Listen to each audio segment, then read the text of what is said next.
Luke chapter 18. Jesus teaches about prayer, and Jesus told them a parable that they should always pray and never give up, saying, there was in a city a judge who didn't fear God and didn't think about people. And there was a widow in that city, and she came often to him, saying, give me justice against my enemy. For a while he wouldn't, but afterward he said to himself, though I neither fear God nor regard man, because this widow keeps on troubling me, I will give her justice, lest she wears me out by her continual coming. Now in those days, courts weren't quite like they are now. Everyone would have been shouting and screaming, and it was very dominated by men. And for some woman to come shouting out, please give me justice, this person's beating me up, well, generally such people were just not listened to. But she kept on and on and on. And even this judge, who did not care at all about people nor about God, eventually he got worn out by this woman, and he gave in and said, okay, I'll give you justice. I presume he would have said to the person who was beating her up or using her badly, don't do it anymore. And the Lord Jesus said, hear what the unrighteous judge says. And shall not God give justice to his chosen, who cry to him day and night? Will he be slow to help them? I tell you that he will give justice to them quickly. Nevertheless, when the Son of Man comes, will he find faith on the earth? So what Jesus is saying is, if we keep praying to God, he really will hear us. He really will.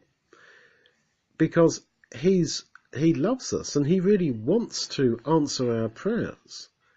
Whereas this man, who was an unjust judge who did not care about people nor about God, this man, even he gave in because the woman kept on. Now this is why we've got to keep on praying. And it's why you don't get the answers straight away. That's all in God's wisdom. It's not that he's being difficult. It's not that he's just hasn't got time for us or that he's not really that interested.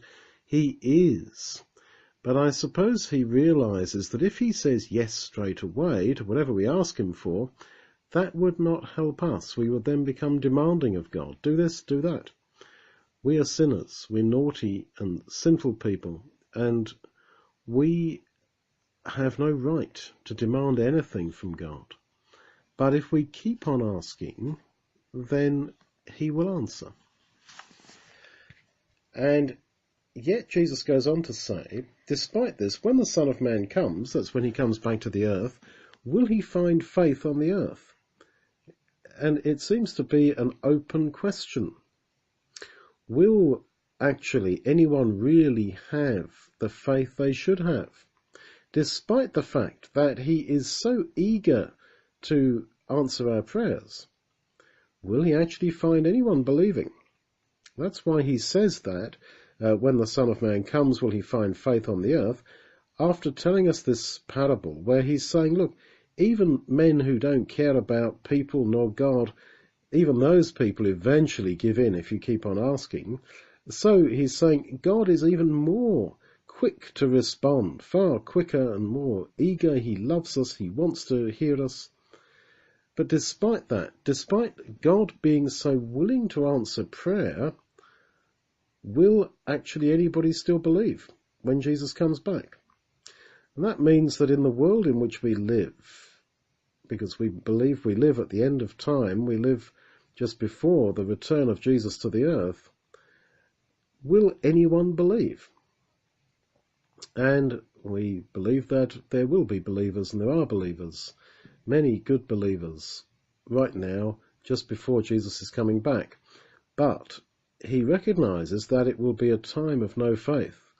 As he said just a few sections before in Luke, it will be like the days of Noah and the days of Lot, where everybody is caught up doing their human things, buying, selling, getting married, trading, doing all these things to the point that they're obsessed with them. And they have no room for faith in their lives. How can you be obsessed with marrying? Well, I suppose what it means is there's nothing wrong with getting married, but you can just be so full of your human relationships, the new family that you hope to build, your dreams for yourself, that actually you have no time for God. Because in the end, God and his Son must come first. Well, Jesus told another parable, also about prayer, but he told it to those who trusted in themselves that they were righteous and who treated others with contempt. 2 men went into the temple to pray. One was a Pharisee, that's one of these Jews who loved to show how much they believed in God and how righteous they were. One was a Pharisee and the other was a tax collector, whom everybody thought was a friend of the Romans and was a sinner. The Pharisee stood and prayed thus: God, I thank you that I'm not like other people, unjust, adulterers, extortioners, or even like this tax collector. I fast twice in the week. I give tithes, 10% of all that I get. But the tax collector, standing far off, wouldn't even lift up his eyes to heaven, but kept hitting his chest, saying, God, be merciful to me, the sinner. I say to you, this man went home counted righteous more than the other. For everyone who exalts himself will be humbled, but he that humbles himself will be exalted. So that's the attitude we should have in prayer.